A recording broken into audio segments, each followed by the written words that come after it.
panel, and I'm sure it's going to be very interesting. My duty is just to set the conversation going amongst these three very renowned writers, uh, booksellers, and environmentalists, and so on and so forth. They combine in them very, very important elements of what the world needs today. And I was thinking of this theme, when words grow wings, and wondering how that happens, until I realized that these words actually churn inside of you, then they get into your consciousness, and then you begin to either articulate them, or you set them into pen and paper. You either write poetry or you write anything. And once you put it out in the public domain, then they grow wings of their own. And when we think of wings, we think of freedom. We think of a borderless world. We think of words reaching any part of this globe, especially today with the internet. So let me come to the first speaker, or the first panelist. What is your idea of this theme, words grow wings? When words grow wings? Actually, 2 years ago, I worked with Pratham Books as a commissioning editor, and this was the same question that we had, that what do words mean to children? What are the wishes that they have? And how do we take these wishes and set them free?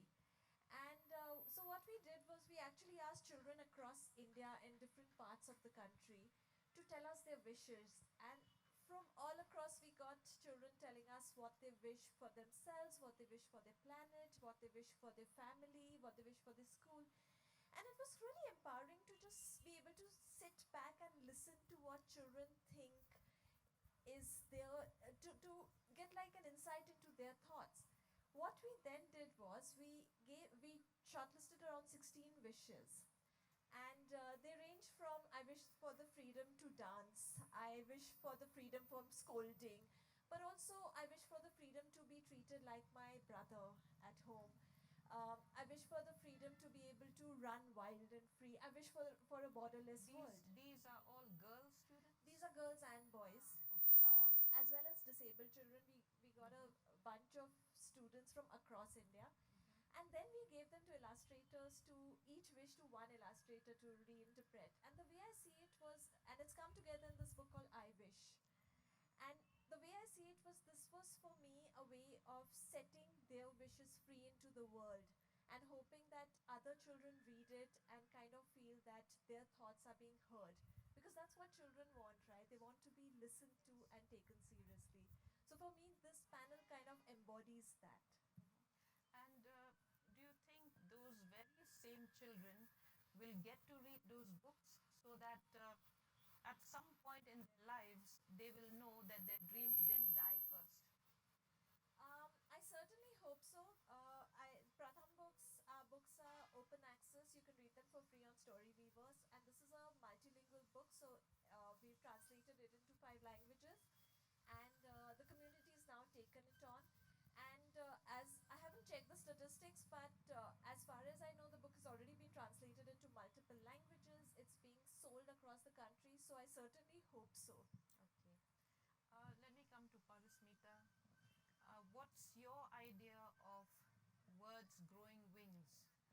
What do you think? What comes to your mind when you think of this particular topic? Yes. Yes, thank you for the question. It's a very interesting question because already Bijal has told us such a wonderful illustration of of a way to give children's words wings in that sense. So let me complicate it a little bit. Right. So I mean, the first thing I think of is at the moment, especially because I'm speaking in Meghalaya, and I've been working for a few years in some parts of Western Assam. One is there's still so much tension in our rural communities between, the received oral traditions and the fact that so many of our languages are still not standardized in that sense, which is not a problem. And but we don't have enough. So we have a very rich oral tradition that's still very much a part of the community. And for instance, in our libraries, we do a lot of theater. But books, written words, that's still something that there's a tension. There's really still a tension there, because of all this complication of standardizing languages, of having languages with very small print run, with not enough government resources going into these. Because even to make a book, as Bijal will know, you need quite a bit of resources. You have illustrators, writers, and then the production costs, right? So it's not a very simple thing. So to actually be able to give all our children and their wishes and their words wings, I think we still have a way to go. And I think the best way perhaps is to begin conversations and see how to take this across. So thank you. Is it very difficult to put into words what children say, or is it very difficult to, I'm talking to you, to allow them to put into writing what they think and to get those published? Is there any special institution that looks at publishing such books, in their raw form, unedited, just so we get what actually comes from their hearts? Right. So I'll adapt the question a little bit.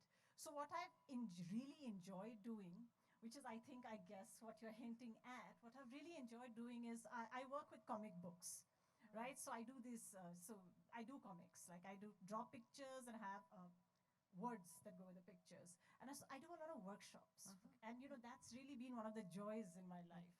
That because and that's one instance where I feel that even if a child does not have very good literacy skills, then you have the images, and if you are able to sort of give them the little bit of support, and children don't need that much support, as we all know, pencil and a pen and a little bit of structure, and they're really able to get there.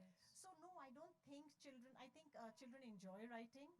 They may, and they have very direct, indirect ways of expressing. It's very rich.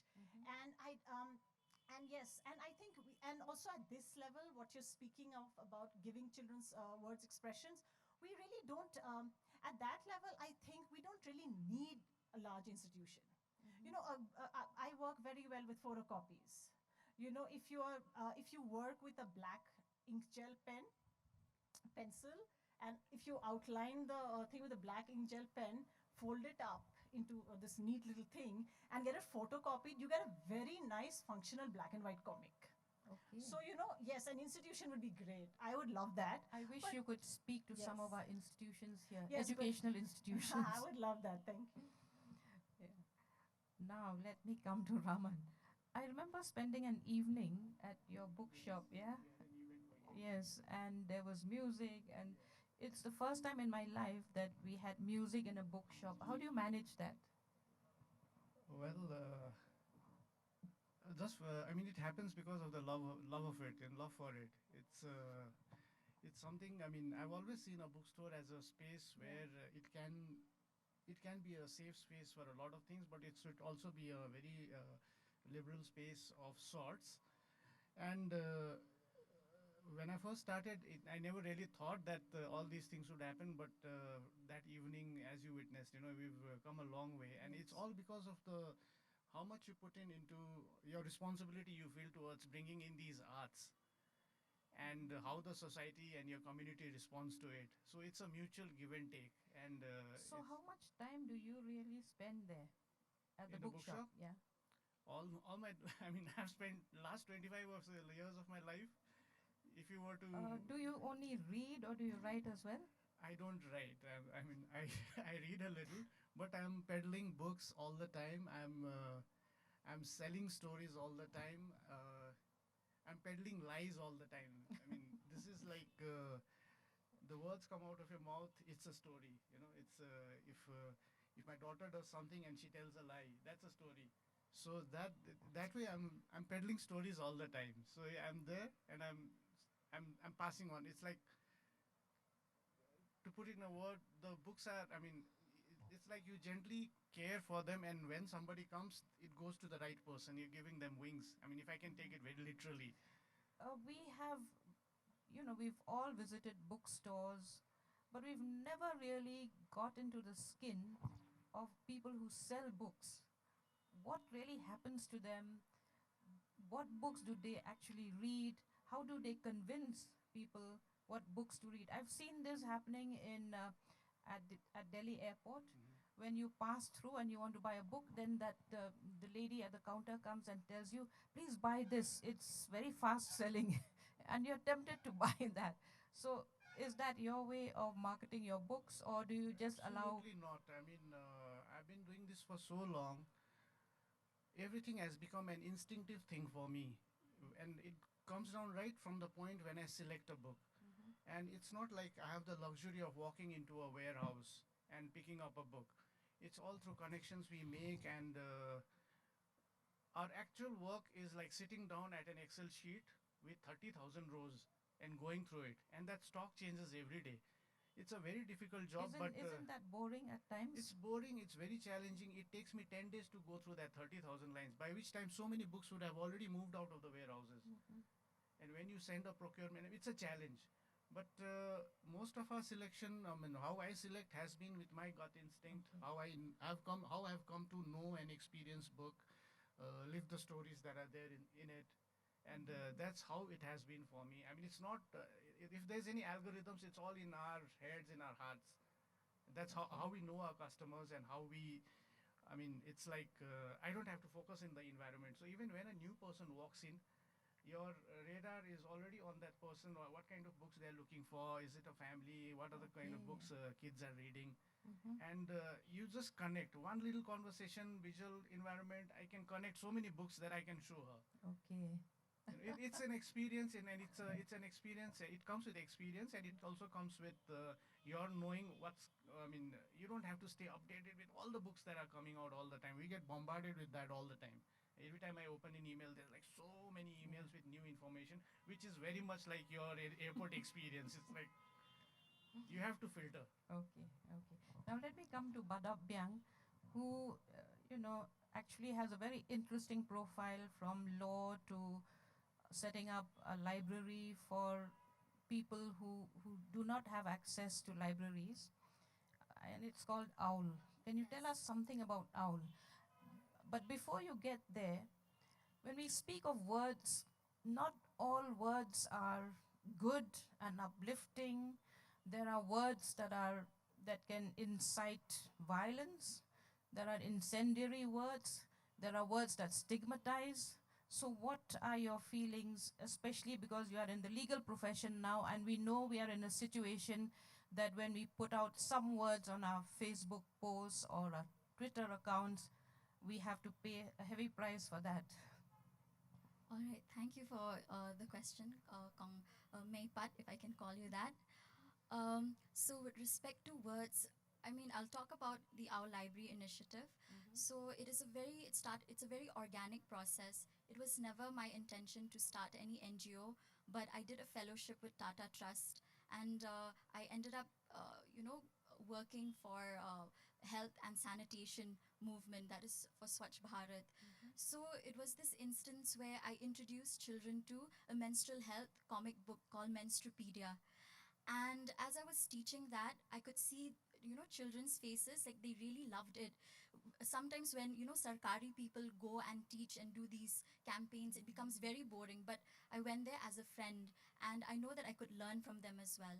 So showing them this comic book, after I was done with the program, they came up to me and they said, Didi, can you please bring more books? Because this is the first time we're seeing such books with pictures, with beautiful illustrations and words that can make us understand, because they're very small little lines. So when words can really grow wings, because, if you teach children, like showing them through a pictorial view, it's easier for them to understand.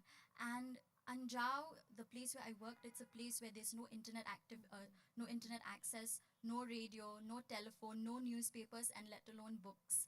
So that's how the Our Library started, because they wanted books. So when I went to a place where there was internet, that was in Lohit district, it traveled 8 hours there. I put out a Facebook, post, and I asked my friends to donate books. And within 3 months, we collected 500 books. So it started that way.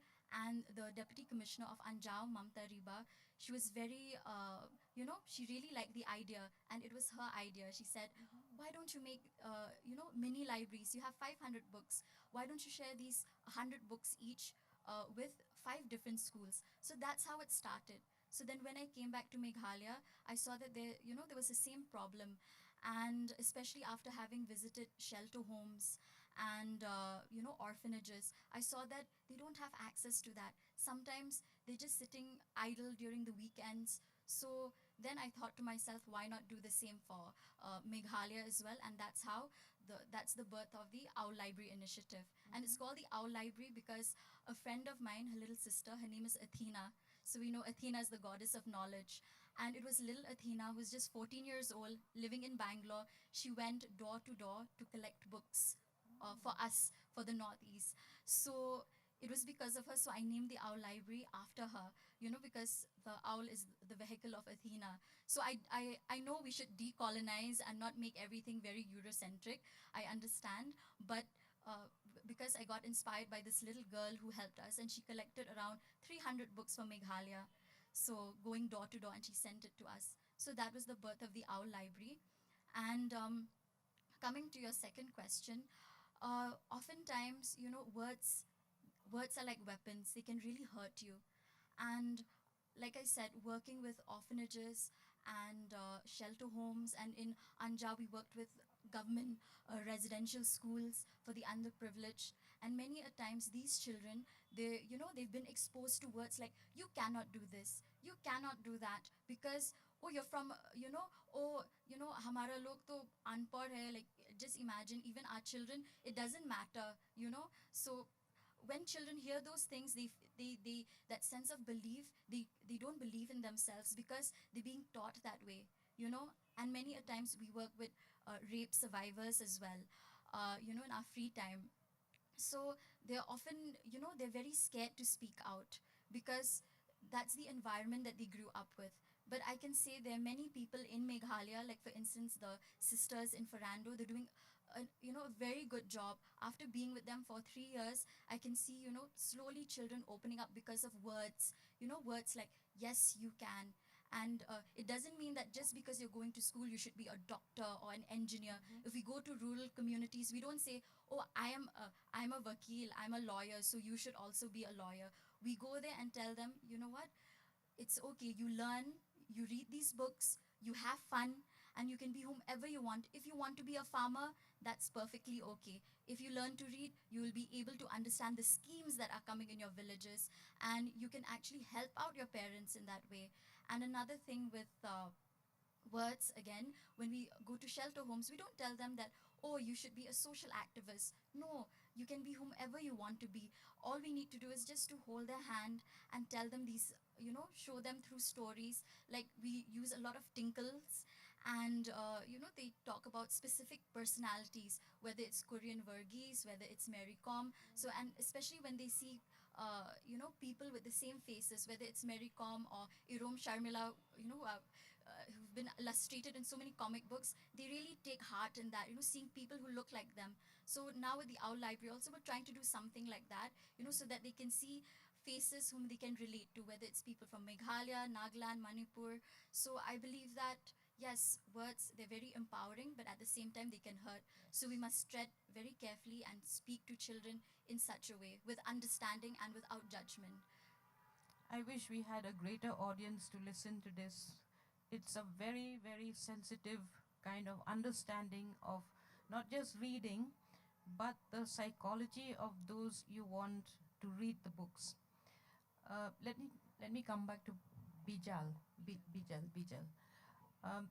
These days we have to be so careful about the vocabulary we use. When we go to a mental health institution, meet with patients there, we are not supposed to use certain words. If you meet people who have autistic children, you're supposed to use a certain set of words. And I remember having friends who adopted a child, and then they told me, these are the words you should be using, and those are words you should not be using. So how does that sensitivity get into book writing? this is such a great question because we've spent the last month actually discussing this, and Parismita was part of a focus group discussion we're having. Because I think it's not just the kind of words and lexicon we use in picture books, but or in any books, but also the images, uh, the kind of structure, where is the story set, who's telling the story. These are all questions that we have to ask ourselves as publishers, as editors, as art directors. We're trying to now build what we are calling an own voices catalog of writers and illustrators, as well as editors and art directors who we can work with. Which means that when the stories are written, whether it's about a specific region, whether it's about a specific community, or about a specific child, it comes from a place of authenticity, and so it's much more respectful, but it's also much more honest. The other thing that we've been working on trying to do is to see how do we, and Parismita, I'm sure you might want to comment on this, is should we get in sensitivity editors and readers on books that are difficult subjects. And I think that's the wonder of writing right now, is that we are looking at books that cover from conflict to domestic abuse to climate change. Yeah. We're covering all of these subjects, but we also need to make sure that they need to be relevant. The tone needs to also be appropriate for our audience, in the sense, I'm not talking about dumbing down, because that I have huge offense. I take huge offense to. But the fact is that when you're talking to children, I always tell this to our authors, that when you talk to a child, if you're going to talk to a child like this and say, "Ha, so listen," then you're talking down to the child. But when you're working with the child, you sit down and you have a conversation. That's how we need to approach our books. So we're trying to put in these checks and measures to ensure that we try and have the right lexicon. And I think it's great because the fact is that language is constantly evolving. Yeah. And that means that it's up to us to stay with the times, to understand what's respectful, how does somebody want to be called, what their pronouns are, what is the correct way to describe something. And I think that's the least we can do as responsible book creators. Parismita, is Pratham only about school books, or is it about a whole range of books? And how do you, for instance, you know, capture the pain, the sufferings of women in the tea gardens, or a sexually battered woman? We've hardly read first-person accounts of such. They're always being written about. And I think it would resonate better if we had a first-person account. Right. Actually, I mentioned Pratham, and so did Bijal. But because so these organizations are, at the moment, they're slightly different. Okay. Because Bijal works with Pratham Books, which works more or less with books, with the books, Oh, with it's not that. publication. It's not that Pratham that does the evaluation of education. Yes, it is. It is. I mean, it it is, yeah. was originally, yeah, it's a little bit complicated. So yes, it does. So it also does evaluation, yes, for which it's very famous because it does these surveys on reading levels and all of that. Yes, Yes. that too. And so it's a really big organization. So I work primarily with children in the rural areas of Kokrajhar, Gosaigaon, that area. So we mostly work with literacy activities and theater and so on with the primary school children. But having said that, I'll take up your question. This is a very important question. For instance, and I'll sort of change it a little bit to sort of with the work I do. So as I mentioned in the last conversation, I work with the graphic novels, and I do a lot of workshops with comic books. So even at, what you mentioned about, say, but domestic, so if we just take the example of domestic abuse survivors, or even artists and illustrators who are working on a material for, say, a situation of domestic, the dissemination material for. And as Bijal began the conversation, it's actually, there's just so much work that we have to put into into bringing out material that is suitable and that does not trigger a reaction, and that is not disrespectful of the people who have suffered, you know. And you know, you're absolutely right. The first thing there is to get the first person accounts, you know, and you're also right that I too haven't seen enough first person accounts of, say, the tea garden, women in the tea garden plantation industry, which is a very harsh environment, Yes. and as well as of, say, domestic abuse. So, but in our workshops, what we do try is, of course, we try and learn from people who have been in these situations, as well as experts and other people who work in these, you know. And then as I say, and it is again like with language, it's a constantly evolving situation, because as an artist or as a writer or even as a facilitator, I will bring in a certain amount of skills, but my skills are very finite, it's very limited. So then I have to really, I mean, I think it is such a challenge to be constantly, and I think you are absolutely right, to have more first person voices in this will definitely help us in this, right? Thank you. Raman, we have a lot of complaints about people not reading anymore, and or people going to Kindle, and therefore it does hurt those who sell books, right? So what are your frustrations at this moment as somebody who sells books, not just sell books, but who's also a thinker of sorts and who tries and understand your society through the people who come to your little shop? Yeah, very often, and I hear this conversation, and I hear this statement being made to me all the time that books are not selling all that much, people are not reading. My answer to that person telling me that statement is, you may have stopped reading, but look at all these kids in the store. Okay. They are here, they are the readers, and they are more in numbers. If you belong to a generation which got so easily distracted by the new gadgets and Facebook, these kids are growing up with their medium as a part of their lives. They would learn to make a discerning use as they grow. But kids are reading, and of course, the challenges are more, the distractions are greater, and many more. But if you've lived that experience of having enjoyed a good book, one good book in your life, there are people who still enjoy that. It may be a small circle, it may be an exclusive circle. Whether you want to be inside that circle or you want to be left out is your choice. That's what I tell them. I come from the world of the media, meaning the newspaper. And very often people take offense at the kind of words we use. Uh, we actually have very limited vocabulary. I suppose it comes from not being able to spare time to read and to read thoughtfully. So, since all of you here are very well acquainted with the newspaper, and I'm sure many of you have grievances, I'd like to hear from all the three, four of you. What do you think newspapers could do better to reach out? Do you think we lack sensitivity?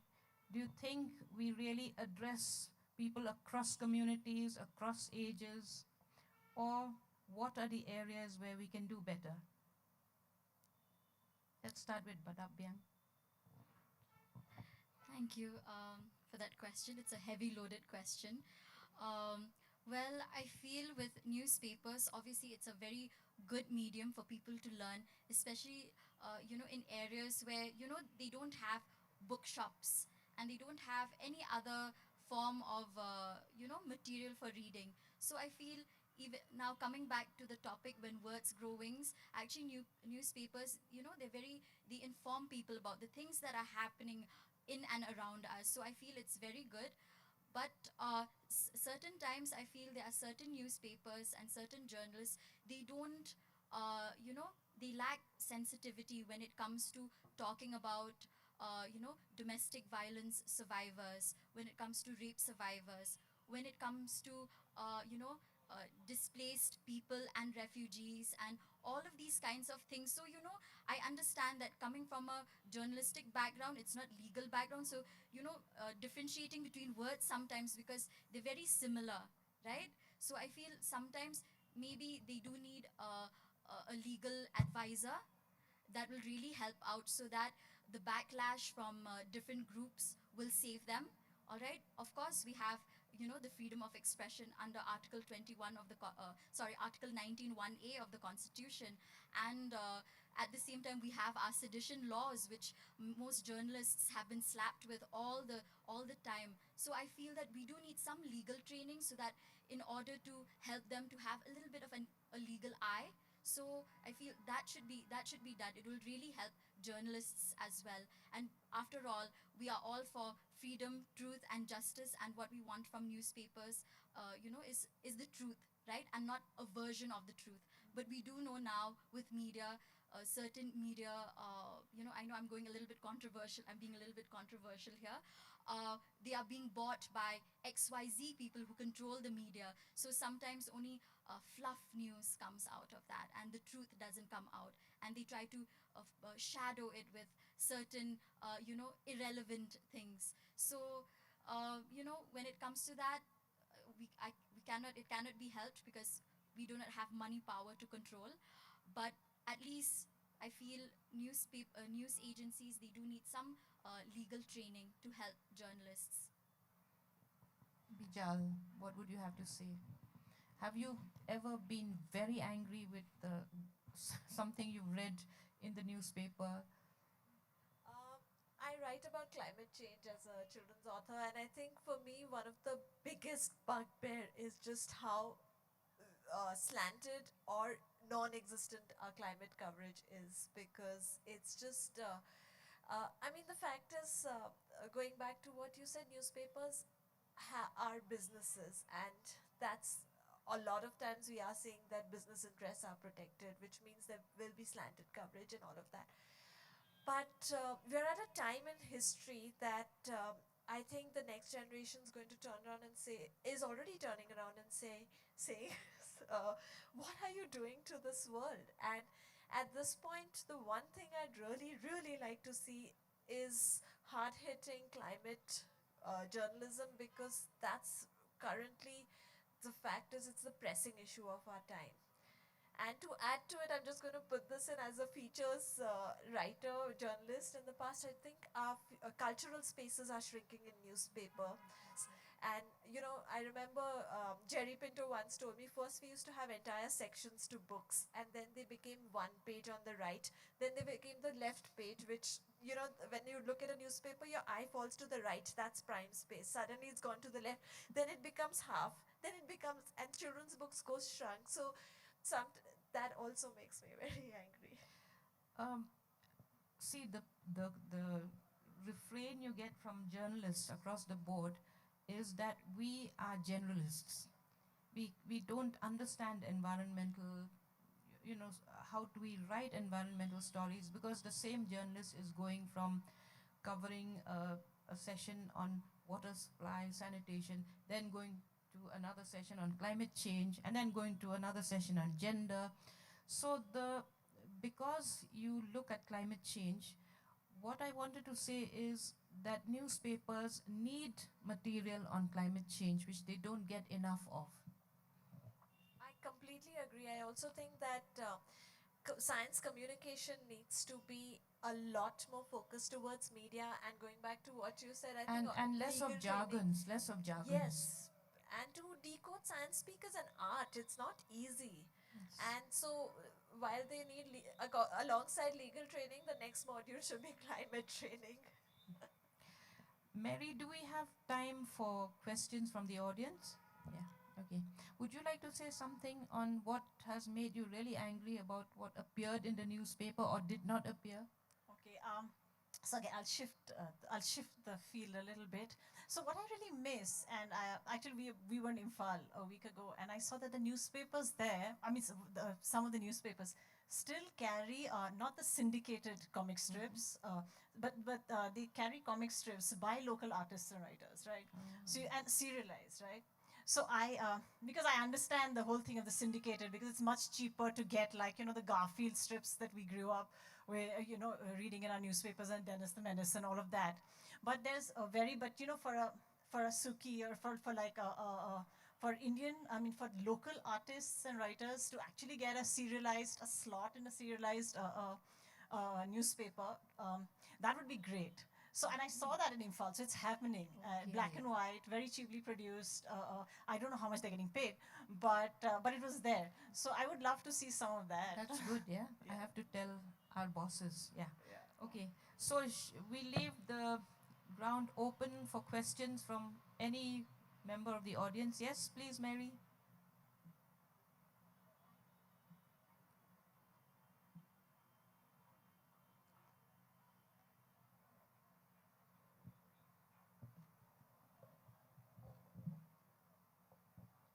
Thank you so much to all of you in the panel. I named this panel When Words Grow Wings because I truly do believe that. And there were so many perspectives from each one of you, and Kongpat, you really sort of brought it all out, which was so lovely. My question is to each of you. I've always thought about the interrelationship between literacy and reading. Does our education system, does our environment really sort of where we are at now, whether it's in Meghalaya or anywhere else, are we really, is our education system making our children, making youth curious? Are they reading? Doesn't matter where they read, but are they curious? Are we making them curious? Well, one thing the pandemic taught me this time, last couple of years, most of my buyers were the youth. They were youngsters, they were engaging, maybe because they are more flexible using Instagram and things like that, but they were absolutely engaging, and we were sending books, for example, a book by a Assamese writer to some village, like small town in Assam. That kind of engagement, and it's all the youngsters, like it's senior school kids to college and post-grad level. So youngsters are reading. That way I feel, the way I see the books move from my store, it's been extremely encouraging. And they are not like any random, novel or something. They are looking for strong, serious, non-fiction, heavy books. Can, can I just add to that? Um, if one more person tells me that, reading is so important, but no one's reading, at which point I'm just like, do you read? And then they say, time ka hai? And the thing is that I think, going back to the education system, we're constantly making reading a chore or homework. So you read a book and then you're asked questions, or you're supposed to write essays on it. When did we lose that joy of reading for the sake of it, just because that's how we continue to read, and we read as children, curled up under a tree, curled up in the sofa, hiding under a bedsheet tent and reading. I want that back, and I think the moment you have free voluntary reading with children, they're just going to run with it because books are amazing. So Okay, yeah. Well, I think our government schools, rural schools, we just don't have enough books. Bodo, Asmis, because kids, once they learn to read, and anyone who works with kids will know that once they learn to read, they go through books like food. They read so fast, and they need new material every day, and that's needed. And I think we just somewhere, I think our inequalities are so harsh, and so, I just don't even see how we are going to be able to do that. How this divide is and it's getting worse, I feel. Yes, and so I just feel like our rural schools, we just don't have enough books for kids who want to read. Uh, I'd like to answer this question to Mary, because we grew up in a very regimented environment. Some of us grew up in boarding schools, and we had to hide the Denise Robbins books that we were reading. And I think many of us tend to do the same with our own kids. Fortunately, you grow out of that, and then you realize how important it is even to read anything, romance or whatever. Yeah. Do you want to? Yes, I just want to add a little. What I believe is that we need more contextualized learning, especially in schools. Okay, and bouncing on what Parismita said, we do need to have more, textbooks in our own languages. Especially, we go around rural areas in Meghalaya, so we need Khasi, Garo, Panar books as well. And I want to say, like with Pratham books, I think they should be introduced in schools. I'm being honest with this, not just because you're in the panel, because most of the books we've received, it's like level-wise learning, and it has been very easy to teach children using Pratham books. And in actually Pratham books, it's on our wish list, especially their STEM collection with respect to science, technology, and maths. That has really, really helped our students learn. So I feel, maybe the government should really collaborate with Pratham, because all the NCRT books, they're very, very boring. And government schools get those free books, but children are not interested in reading. So I feel more contextualized, illustrated books will really, really help introduce, for children to read more books, and it'll help literacy. Yes, thank you. There's a lady there who put up her hand. Yeah.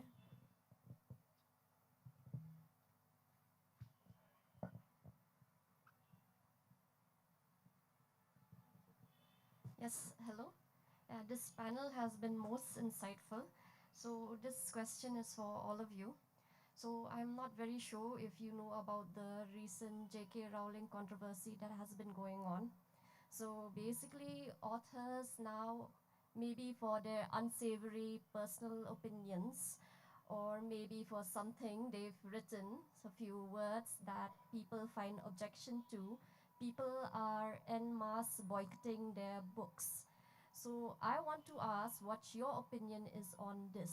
Should you separate the art from the artists and enjoy books as is, or is the artists, should they be held accountable for what they have done? Can I first turn the question, and I'd love to hear what you would, how would you answer this also? I'm kind of curious to know. I was kind of expecting that. So, why I brought this up was because of the J.K. Rowling controversy. Because her books brought joy to so many kids, and suddenly, because of an opinion piece she wrote, everyone is turning against her. So at that point, I didn't think, kids should be denied the joy of reading Harry Potter because they don't agree with what the author or opinions that the author has. As they get older, they will make their own opinions on it, so they don't need someone else telling them what they should or shouldn't feel. But that's just what I feel. I want to know what you feel. Does anyone? Yeah, please, please. So, with respect to your question, basically you're talking about cancel culture that is so prevalent right now, right? So, where do you separate the artist from the book? But I feel every person has, being in such a platform and being very famous, they have a certain responsibility, because what they say can affect many people, all right? So there is, there's a freedom of choice whether you want to buy J.K. Rowling's book or not, whether you accept her opinions or not. So there is a freedom of choice there, all right? So people can go ahead and buy those books, but at the same time, being a person in such a position, I feel should be held accountable. And if people want to cancel her, right, they absolutely have the choice. So the choice is yours, whether you want to buy her book or not. We'll take one more question. Yes. Oh, that's nice. That's a young man there. Hello everyone. Thank you for telling us this. My question is that since more developed computers have come, and since now we can read books online, e-books, how is it affected the sales of shopkeepers or the interest in people coming to the shop and buying books? How long have you been sitting there? I think for last 45 minutes. Okay. Because I thought Raman had answered that question. Well, sales have been affected, but It has also given people the opportunity to understand how important bookstores, libraries, public spaces, playgrounds, and spaces like this is important to any community. And they have, if anything, they've come back. Some a margin, quite a percentage of people have come back with greater force to support or to demand for places like this. In fact, in the last few years, the kind of I mean, the kind of books that the range of books which I has also changed because of the way people have asked. And these people are not from Gantok or just from Sikkim or from my neighborhood. These are readers from across the country, and now perhaps we get inquiries from abroad also. So it's like they understand the value of having a bookshop, library, playground. These are the three most important things that every town, every city, every neighborhood, and every lane should have, and people are understanding that.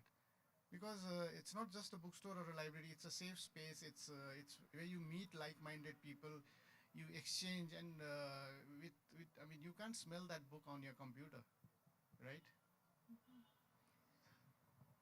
Thank you. Anyone else? I think we've run out of time, so thank you very much to the audience here for being kind enough to come and listen. I think all of us who've been here have learned a lot from the panelists, and I hope we go back with some of these learnings and implement them as much as possible. The problem with us in Shillong is we don't have a little corner like yours where one can go buy a book and also sit and have a little coffee. Like borders in the US where you can actually take a book and copy from it, put it back. I think we need to also evolve the when we speak about book stalls, and I think Sambha had something of that sort, but unfortunately she passed away, and that has not been continued. So I think the idea of a book stall also needs to be reimagined, right? So thank you once again for all your very, very wonderful, incisive views. Thank you very much to the organizers.